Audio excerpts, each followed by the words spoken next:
Alas 5:10 na, 1 Western Visayas na. Alas 5:10 na, 1 Western Visayas na.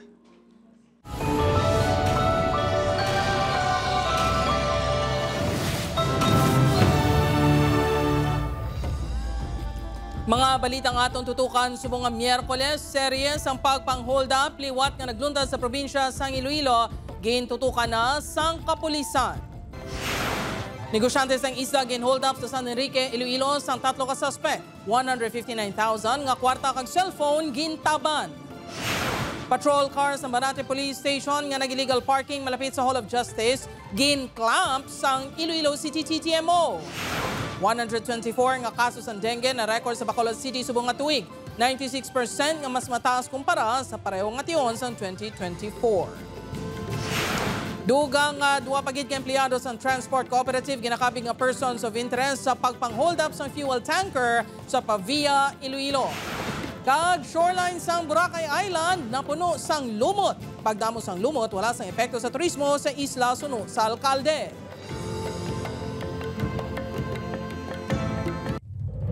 Ini ang GMA Regional TV, 1 Western Visayas.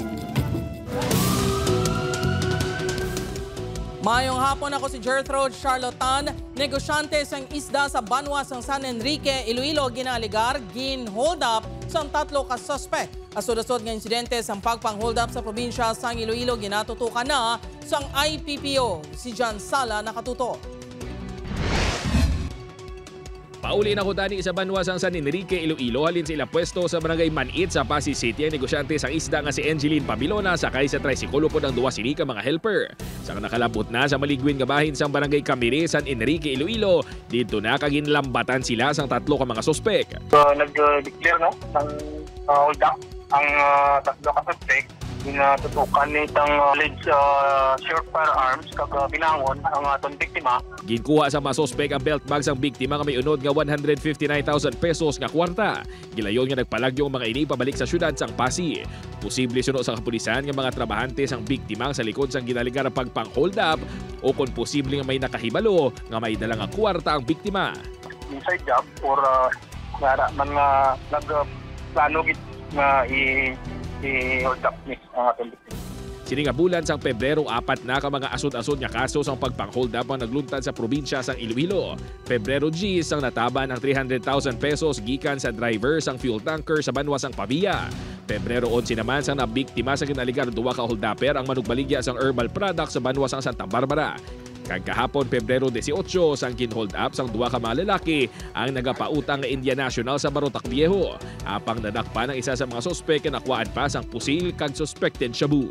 Kung nakita naton sa dalagan sang investigation sa subong, hindi naton malink sa isa kag isa nga may may kangtanan ang mga insidente nga ini. That is why nga ginapadalman gid naton ang investigation. Sa piyak sinisuno kay Aranyo, wala sang dapat kabalak-an ang publiko kag nagpasalig nga ginatutukan sa kapulisan ang investigasyon sa asod-asod nga insidente sang pagpang-hold up nga natabo. Upod kay Cirilo Duque, John Sala, 1 Western Visayas.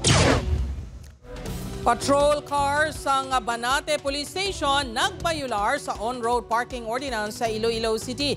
Gin-clamp sang Iloilo City TTMO. Hepe sa Banate Police nagpaatha. Giniyang gintutukan ni Kim Salinas.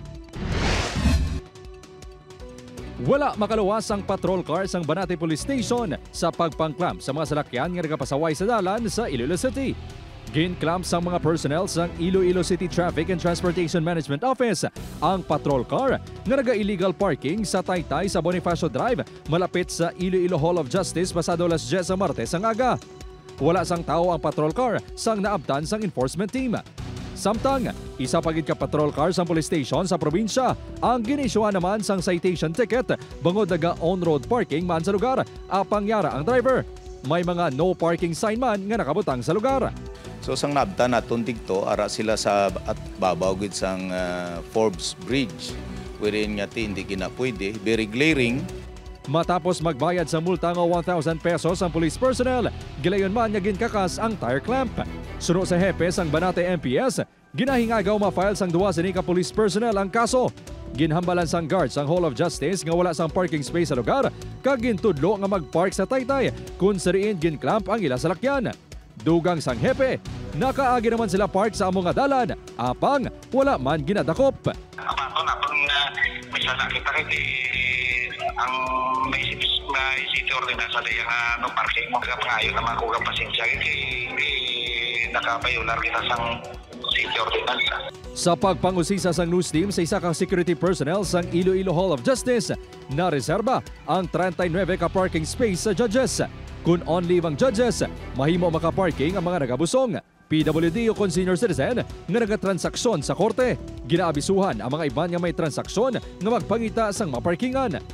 Panugyan sang Iloilo City TTMO sa mga nagatransaksyon sa Hall of Justice nga magpark sa perimeter parking area sa syudad kag kun mahimo may nabilin nga driver ang salakyan. Upod kay Romel Porquia, Kim Salinas, 1 Western Visayas. Para sa dugang mga balita sa Bacolod City, kapila ka lugar sa Western Visayas, mangin kaupod ta si Adrian Prietos. Adrian? Yes, Jers, mga kapuso, madamo ganyan salamat.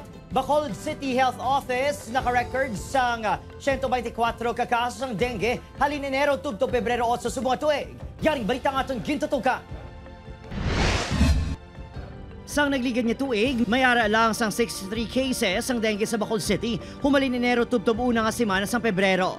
Apang sa pareho nga period subong nga 2025, naglabot sa 124 kasos ng dengue, ukon mas mataas sang 96.8% base sa record sa Bacolod City Health Office. Ang event siguro sa national, di ba? Kapasa nga ito na cases. So, ang aton panawagan siguro for all households is that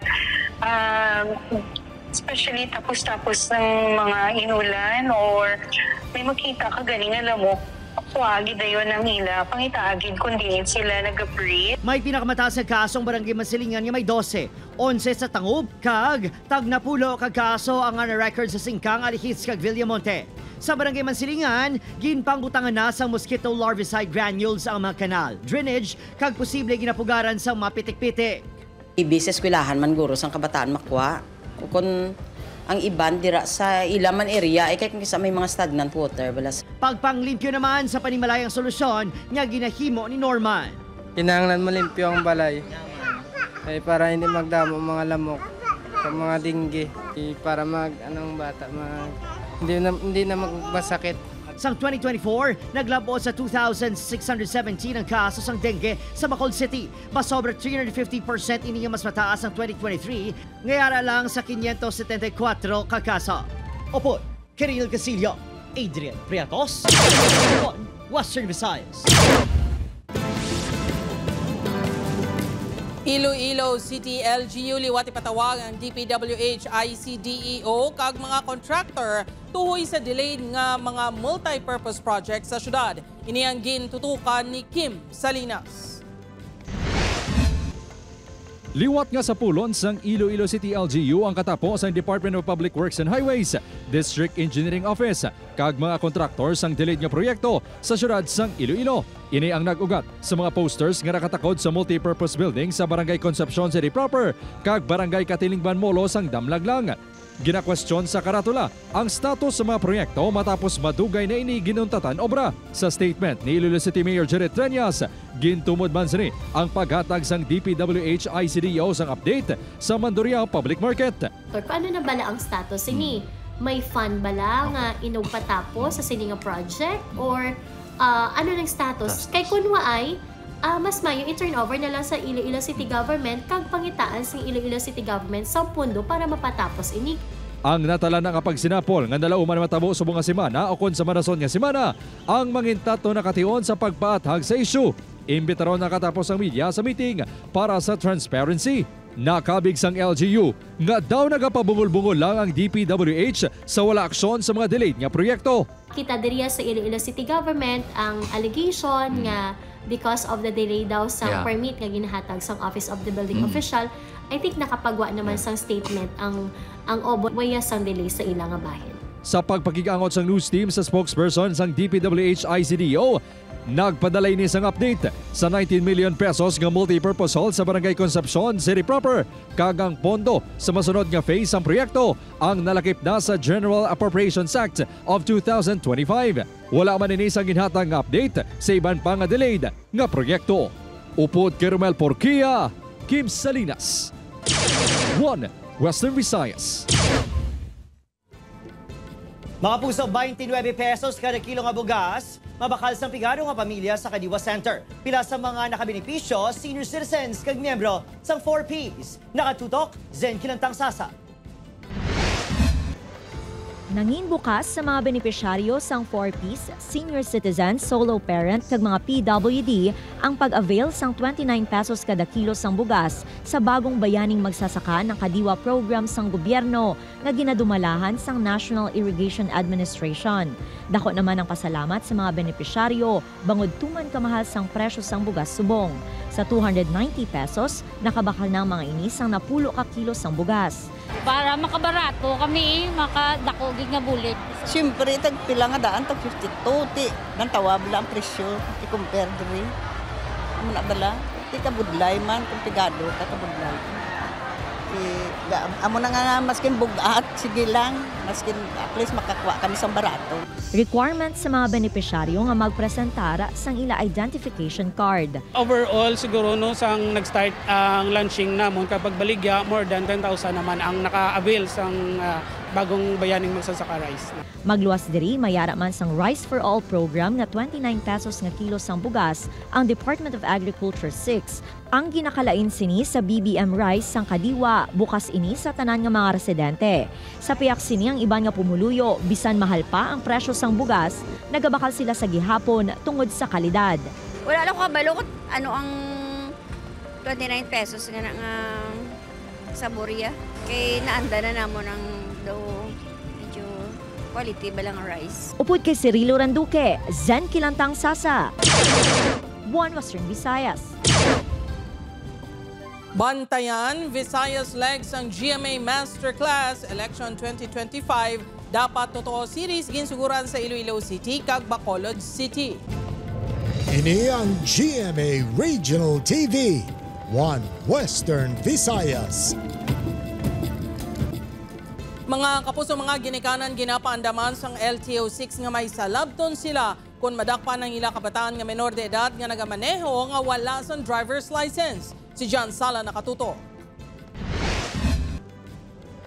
Adlaw-adlaw na nga routine alias Junjo nang mag-drive sa motorsiklo nga ini agud magsugat sa iya pakaisa nga isa ka kinder pupil. Si Junjon ang 14 anyos pa lang. Wala pa ini isang lisensya kag halos nabudlayan pa nga makapanukod sa motorsiklo. Dugang pa sa peligro ang masako nga highway nga iya ginalabayan sa Banwasang Uton. Hindi namin lang lagan kaya primer. Ang alas 10 man lang. Wala naman sa klase karon. Kaya ikaw, imos mo ako sa balay. Amo na dyan pinasugat ko siya. Hindi na bago ang ini mga hitabo bangod badamo ng mga minor de edad nga nagamaneho sang motor o kung salakyan nga wala sang kaupod nga legal age nga may driver's license. Suno sa LTO6 may atubangon nga penalidad ang mga ginikanan o kung guardian sa mga minor de edad nga madakpan nga nagamaneho sang salakyan o kung motorsiklo. Although nga under the law may criminal liability sila, ang atong sinihis awareness gid. Awareness kay sang parents nga you have the direct responsibility kag supervision insofar as your minor children are concerned. Manumduman nga duwa ka mga minor de edad ang napatay sa separado nga mga aksidente sa banwasang San Miguel kag San Dionisio, lunsay nagamanehong mga ini sa motorsiklo. Gani magapadala sang show cause order ang LTO6 sa ginikanan sa mga biktima. We can do it siguro after a week or two. But we are certain that we will with all certainty we will be issuing the show cause orders.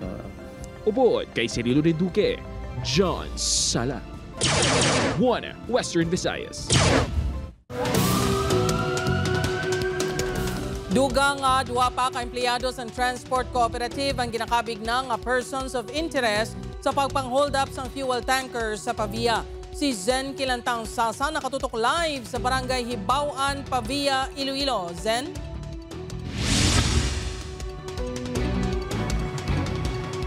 Jared, ginasalig sang transport cooperative ang investigasyon sa otoridad agud masanagan ang nagluntad nga robbery hold-up diri sa Pavia, Iloilo. Naglabot na sa anong ka mga person of interest ang ginaembestigaran sang Pavia Municipal Police angot sa pagpang-hold up sa fuel tanker sang Transport Cooperative nga Mitscoop sa Barangay Pandak, Pavia, Iloilo. February 10 sang gabi, 4 sa anong kaginatudlo embulbado ang empleyado mismo sang kooperatiba. Base sa pagpangusisa sang kapulisan, magluwas sa driver sang auto, kag duha ka rider lakip na ang fuel tanker driver nga si Ronnie Juarez. May duha pa ka mga persona nga embulbado sa pagpang-hold up, nga yara na nga daan didto sa Irrigation Road nga ginluntaran sang pagpang-hold up. Ang duha ang positibo man nga nakilalaan nga mga empleyado sang kooperatiba, apang hindi pa mabuyagyag ang ila identity. Nung una sa CCTV footages, wala pong kasama sa sakyan yung auto. Sabi ng victim natin is merong naghihintay dito sa area kung saan nag-declare ng hold up at tapos dun pumasok sa sasakyan nung natapos na nila yung pag-hold up nila. Ang unang nga rider nga nakilalaan amo ang ila driver sa modernized jeep nga may ruta nga CPU kag anom na kabulan nga nagatrabaho. Samtang ang fuel tanker driver ang madugay naman nga driver sa modernized jeep nga ginsaylo sa fuel tanker. Manog 4 pa lang kabulan. Wala nagpatuman sang suspension sa obra ang Transport Cooperative sa mga nasambit nga empleyado. Suno sa tagdumalahan sang Mitscoop, ginatugyan na nila ang investigasyon sa kapulisan, ilabi na nga mga empleyado nila ang ginatudlo embulbado. Bangod sang insidente, mas ginpasangyog pa nila ang seguridad sa pagrimit sang koleksyon. May ara kami subong agin plano naman kung ano naman yung amon. Hindi namon subong mandibot na kung anong amon plano sa amon remittance. May ginadivert na kami subong, may ginimo na kami. Kaya listen na sa amon, ng tabo na ina. Kaya kwarta ang dala. Suno kay Barreto sa daan nga sistema sa pagrimit sang koleksyon, may 4 sila kasalakyan nga nagabulos-bulos sa pagdulong sang kwarta sa treasurer sa ila garahe. Alas 7 tubtub alas 8 sang gabi ini ginapatigayon kag wala sang permanente nga ruta nga ginaagyan.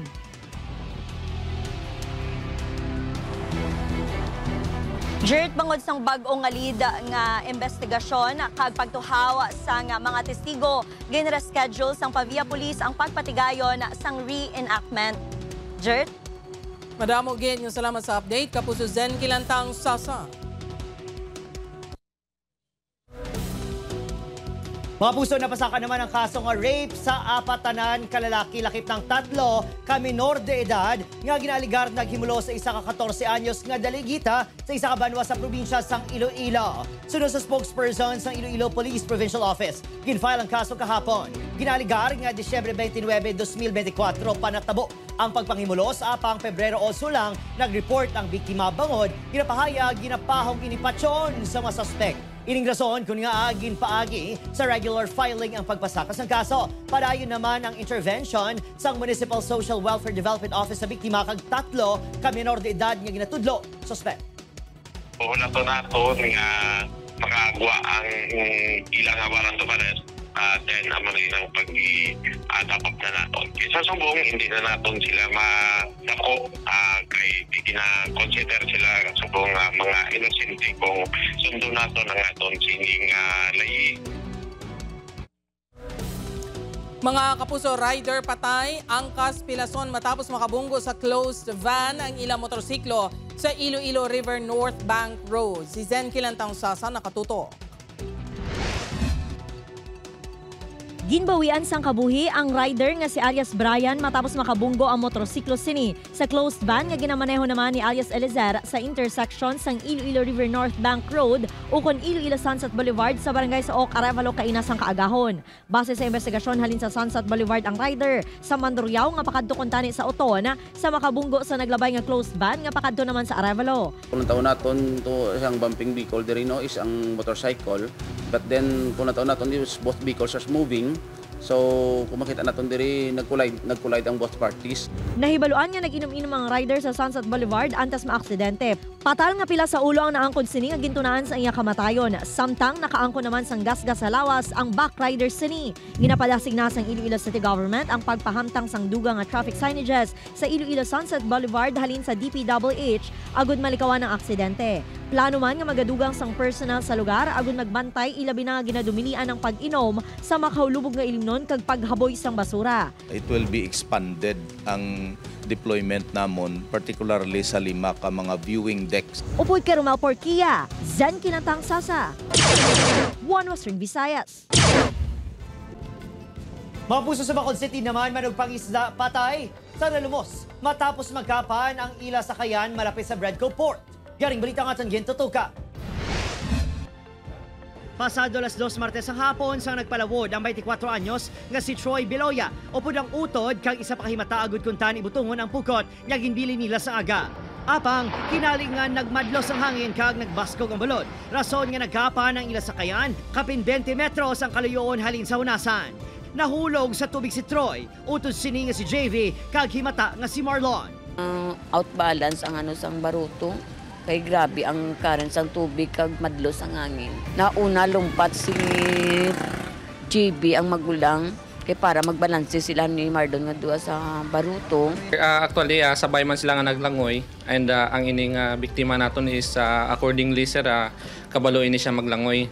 And however, siguro may mga circumstances nga siguro ginbiring siya. Pasado alas 11 na kagabi isang nasapuan ang bangkay ni Troy malapit sa ginapatubuan sang talabas sa lugar. Hindi naman mabaton sa pamilya ang gindangatan sang biktima nga sunod sa ila mapisan sa pagtrabaho para makabulig sa pamilya. Ayaw kagkalawan. Pagtapos na obra, mapawayway na sa pagkapunas naman sa hapon. Pamukot naman na sa. Nagpahanumdom ang PCG sa mga manugpangisda nga siguraduhon nga manginhanda kung magpalawod. Ano-anay kung medyo mabasko gawa ang balod or medyo malain ang tsimpo. And most especially sir, mag-wear kita ni sila sang life jacket kung magpalawod sila.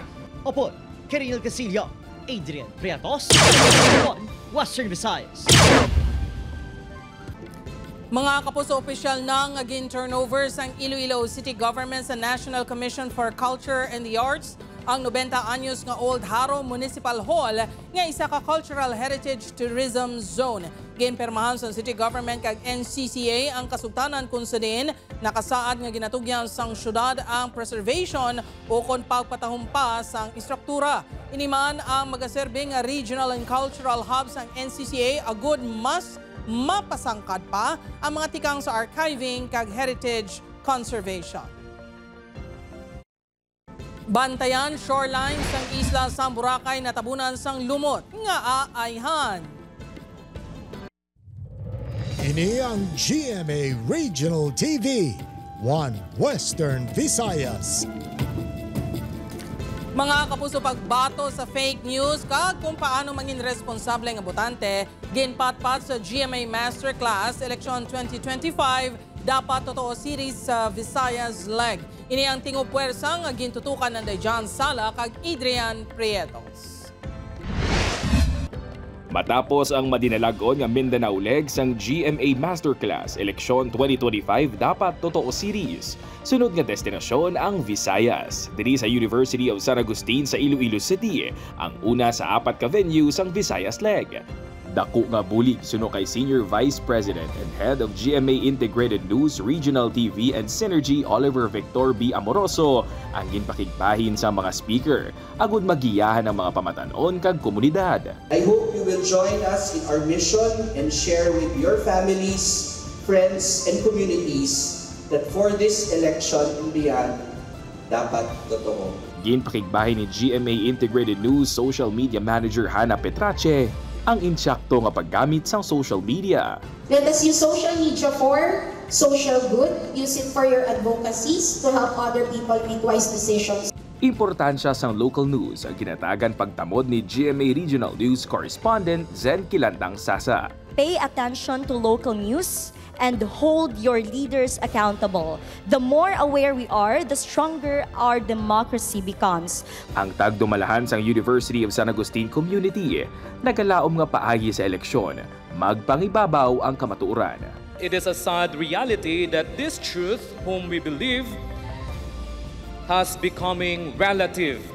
That when we are not careful of, it will enslave us. Magluwas sa mga estudyante sa University of San Agustin, nagtambong man ang senior high school students sa University of the Philippines, Visayas. After learning a lot here in the session, I am more wise and more encouraged to vote. Gindagsa man ang Santuario de la Salle sa University of St. Tasal, Bacolod. Ginpahanumdom ni GMA Synergy sportscaster and sports analyst Martin Coach Hammer Antonio nga maging wais sa pagboto. You have to pick people that would fight the good fight for us. Insakto nga leader nga may sinserong intensyon sa pagbulig ang dapat piliyon sunod sa broadcast journalist nga si Susan Enriquez. Pumili ng mga tamang kandidato. Otherwise, kung hindi natin gagawin ito, magpapatuloy ang matinding kahirapan. Nagapati si broadcast journalist Maris Umali nga tanan kita may kapasidad nga matumod kung ano ang kamatuoran. May kapangyarihan tayong labanan ang fake. Simulan natin sa pagiging mapanuri. Pagi sa masterclass, mas mangin porsigido may estudyante nga pakikbatuan ang fake news kag mangin responsable nga botante. Be vigilant as well as to be mindful, to be educated enough to choose leaders. Suno kay Brother Joaquin Severino Martinez, mapakigbatuan ang fake news kung magbuligay ang tanan. Our hope and our dreams can come true if we come together and work together. Sentro man sang GMA Masterclass Election 2025, dapat totoo series nga kaupod namon kamo sa aton panata kontra fake news campaign. Because we understand the important role your generation, our generation, plays in helping achieve an honest and truthful election and in advancing our commitment to fight misinformation and disinformation. Nagdugang sa madinalago ni Hilikuton ang vocal prowess ni The Clash Season 4 Grand Champion Marian Osabel. Samtang nagserbing host si GMA Synergy sportscaster Martin Javier. Adrian Priatos, John Sala, One Western Visayas. Samtang makapuso na siplata naman ang pagdamos ng lumot sa shoreline sa isla sang Boracay. Sunod kay Malay Aklan Mayor Frolibar Bautista humaling pa sang Enero nga nagdamo ang mga lumot kag lauman nga magadugay pa initubtob sa Mayo bangod sa mainit nga panahon. Regular ang paghakot sa mga lumot kag pagtampok sa mainis sa idalom sa mga puno sang lubing nga sunod sa alkalde nagakadunot kag nagakasamo sa balas. Makabig sunod sa alkalde nga natural phenomenon ang pagdamo sang lumot kag naanda naman ini sa lugar. Dugang pa sa alkalde wala sang epekto sa turismo ang inihitabo. Sa Mailo, ginauyatan pa sang pila ka mga turista ang mga lumot. Lagi na sa May, matapos natin mga 3 weeks, mga 3rd week of May, maupos na sa tagsa na wala na dayon. Oo. Chip yun ang bye-bye na ito dayon.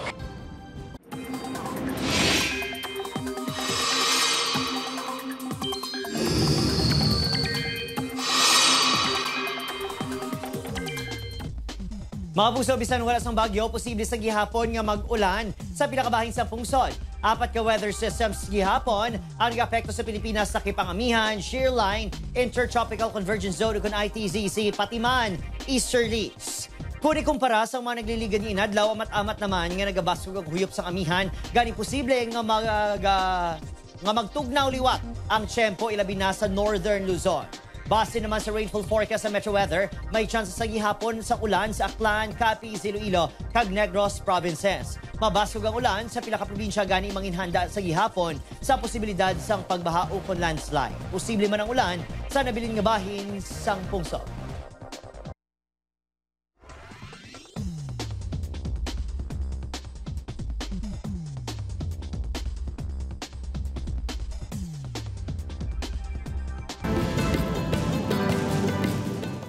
Kapuso, ready ka na bala para malabot ang imo career goals? Maghulag na kag mangin kabahin sa leading broadcast network sa Pilipinas. Yari ang mga bakanting ang posisyon sa GMA Network.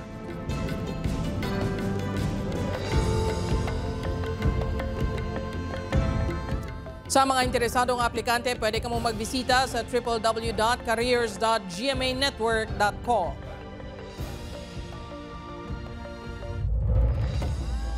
Sa aton mga kapuso diri sa Western Visayas, kag subong man sa aton mga kapuso abroad, madamo gid nga salamat sa pagtutok. Mag-isa kita kagibaluon ng mga balita tungod local news matters. Ako si Gertrude Charlatan, ini ang One Western Visayas, bugos nga puwersa para sa mas dako nga misyon kag mas masangkad nga pagserbisyo sa pungsod.